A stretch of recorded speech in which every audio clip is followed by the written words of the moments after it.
So today I'd like to think a bit more about gender and sexuality in early 19th century Britain. Often when I talk to students about gender in 19th century England, they think of women confined to their homes under the controlling rule of either husband or father with very little agency and very little social purpose outside of their roles as wives or mothers. Well, aspects of that picture were certainly true for some women throughout the entirety of the 19th century. I want to today emphasize, as much as I can, the nuances of women's experiences in the early 19th century and point out how they differed from the increased restrictions that would be put on women during the Victorian era, the mid-19th century. I also want to stress the ways in which women sought and found ways to find and create agency and levels of independence, despite a society that formally did not provide much of either to them. So, to start off with, financially at the beginning of the 19th century, a woman's independence was largely determined by whether or not she was married. When a woman married, any money she inherited from her father became her husband's, and any money she earned working likewise was legally her husband's. Secular divorce was not legal at the time, and divorce through church-related courts was almost always sought by men and not by women. Yet, if a man divorced his wife of his own volition, any money that came to him through marriage or his wife's wages conveniently remained his own. Married women then relied on the generosity of their husbands significantly and the goodwill of their husbands. Unmarried women often relied on male relatives, but in certain cases, they also had some independent funds, which they inherited from fathers or male family members, which would allow them a bit more freedom than their married counterparts. In the rare case, a woman could inherit an estate, and then she could have very significant financial freedom. In terms of women's abilities to move in public and social spheres, though, women in British society had more freedom at the beginning of the 19th century than they would in the middle. According to Catherine Hughes, who writes for the British Library, this could be because most men and women worked together, especially in the working class, would work together throughout the 18th century, whether that be to run a shop, engage in trade, or to do different things that were needed to help run an estate. So most things that would be considered work during the 18th century were things that would require some level of cooperation between men and women. It wasn't until the Industrial Revolution that most men began to leave their homes for work, and more women were able to stay at home without needing to contribute to the family financially. That's when the idea of separate spheres became increasingly prevalent.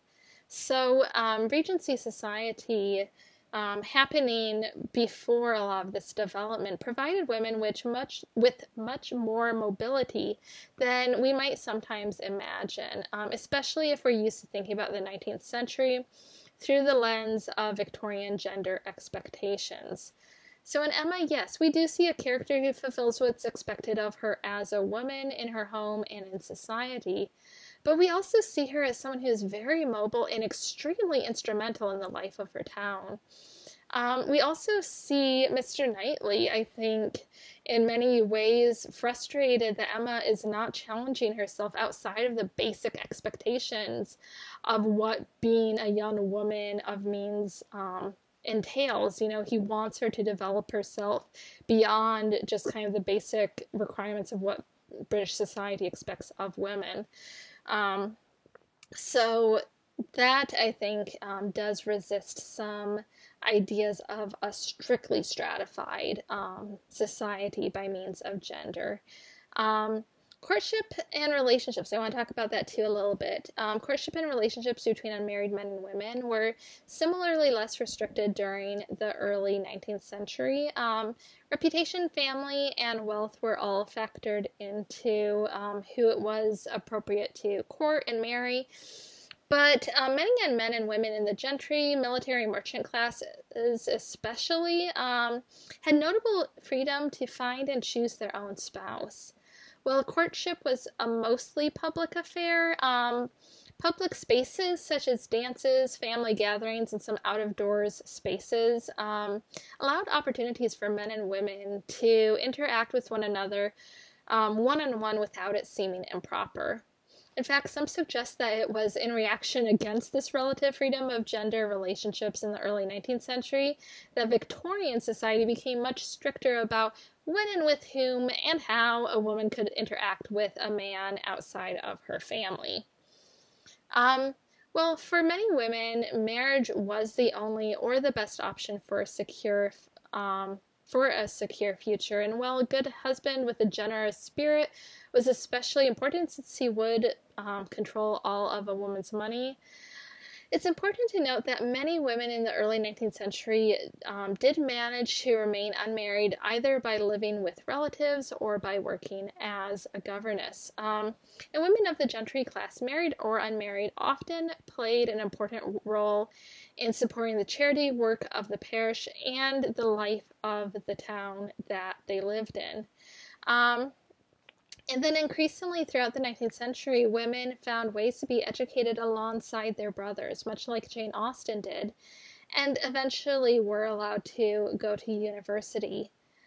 Their education and their writing provided a huge path towards independence for women throughout the 19th century. So hopefully this gives you some sense of an introduction to some of the nuances that I'd like us to keep in mind when we talk about gender. Of course, early 19th century is much more of a gendered society than the one that we live in today, but I think it's important to notice the gaps of that gendering and the areas in which we see relative freedom or relative lack of freedom, agency and lack of agency, being able to differentiate between those two areas when we discuss the early 19th century, especially because we'll see that complicated once we start moving into the mid 19th century.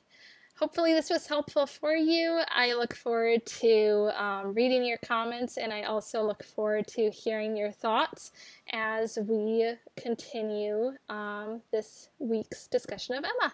Thanks, bye.